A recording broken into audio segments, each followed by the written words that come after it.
पे करने के पहले पहले इनका पेमेंट किया जाता है, जबकि equity share holder payment of dividend on equity share is made after the payment of dividend to the preference shares.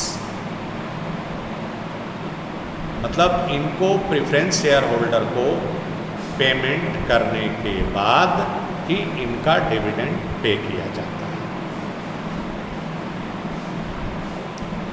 चौथा क्या है?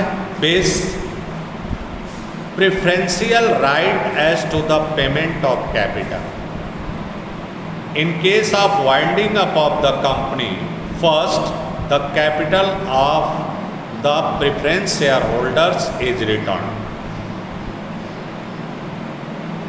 But in equity shares, the capital is returned after returning the capital of preference shareholders.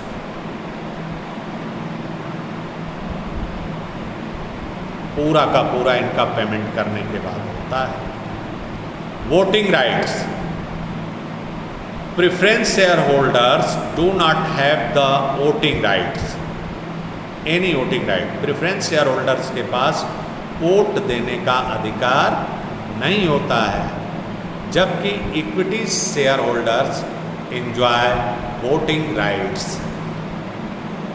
Equity share holders के पास vote देने का अधिकार। Right to participate in management. अब देखें किसके पास मैनेजमेंट में पार्टिसिपेट करने का अधिकार होता है? प्रेफरेंस शेयर होल्डर्स के पास नहीं। They don't have a right to participate in management of the company, but the equity shareholders have the right to participate in the management of the company। इस तरह से बेटा आपने देखा प्रेफरेंस शेयर क्या होता है, इक्विटी शेयर क्या होता है, ये सारा कुछ आपने जाना। अब आइए हम आपको शेयर कैपिटल के विषय में बताते हैं, तब उसके बाद कितने तरह की पूंजी होती है शेयर कैपिटल की, ये चीज़ें मैं आपको बताऊँ। Meaning of share capital. Share Capitals mean the capital raised bye a company by the issue of shares, that is called the share capital of the company. Capital raised by a company by the issue of shares, that is called the share capital of a company. Many individuals and institutions contribute varying sums to the company's capital, yet there is no separate capital account for each of these individuals or institutions। बहुत सारे ऐसे व्यक्तिगत रूप से कुछ company में अपना पूंजी लगाते हैं, लेकिन से कोई ऐसा सेपरेट कैपिटल अकाउंट इनके लिए नहीं बनता है, शेयर के माध्यम से ही वो भी लगा सकते। There is one consolidated capital account called the share capital. एक ही कैपिटल अकाउंट बनता है जिसे शेयर कैपिटल अकाउंट कहा जाता है। काइंड्स ऑफ शेयर कैपिटल, सबसे पहला होता है कंपनी के 3 पूंजी होती है, अधिकृत पूंजी, निर्गमित पूंजी और subscribed capital, paid up capital, called up capital, इन सब के भाग हैं। जैसे ऑथराइज्ड कैपिटल क्या होती है? ऑथराइज्ड, रजिस्टर्ड और nominal capital. Registered capital, authorised capital refer that amount which is stated in the memorandum of association. Company के प्रॉस्पेक्टस में रहता है इतनी। This is the maximum capital for which a company is authorised to issue shares during its life time.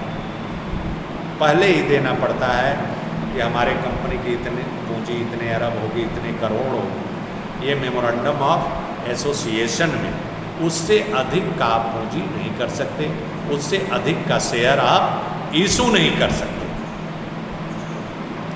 That is called the authorised capital.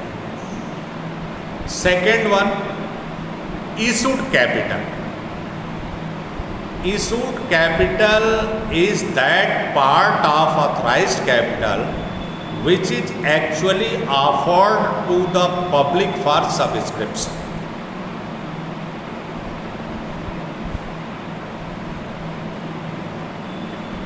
अधिकृत पूंजी का वह भाग जो पब्लिक के लिए जितना ऑफर किया गया। मान लीजिए आपने 10 लाख किया और 5 लाख का शेयर इशू किया, तो ये 5 लाख जो होगा वो इशूड कैपिटल है। Subscribed capital.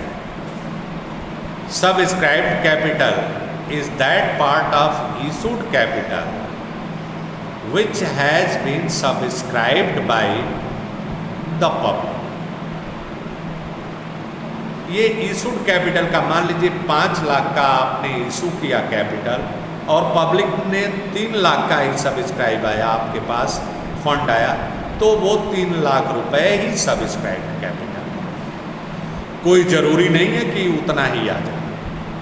Under subscription, over subscription हम आपको पढ़ाएंगे न्यूमेरिकल्स में, लेकिन से ये इतना जान लीजिए कंपनी की पूंजी 3 तरह की होती है। एक ऑथराइज्ड कैपिटल होती है, मतलब मैक्सिमम पूंजी, उसमें से जितना आपने इशू किया वो।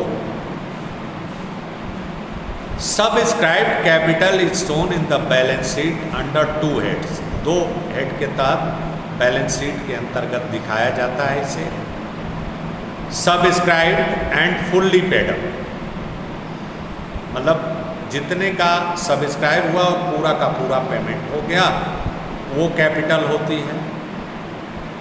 When entire nominal face value of a shares is called by the company and also paid up by the shareholders, that is called the subscribed capital and fully paid up. It is shown in the balance sheet in the following manner. ये हम आपको Monday को बताएंगे balance sheet में show करने का तरीका, और इसको खूब ध्यान से पढ़ लीजिएगा घर पर। जो मैंने बताया है इसको समझिए, दिमाग में रखिए और बहुत बेहतरीन तरीके से आपको ये शेयर कैपिटल के विषय में जानकारी होगी। Thank you for the day.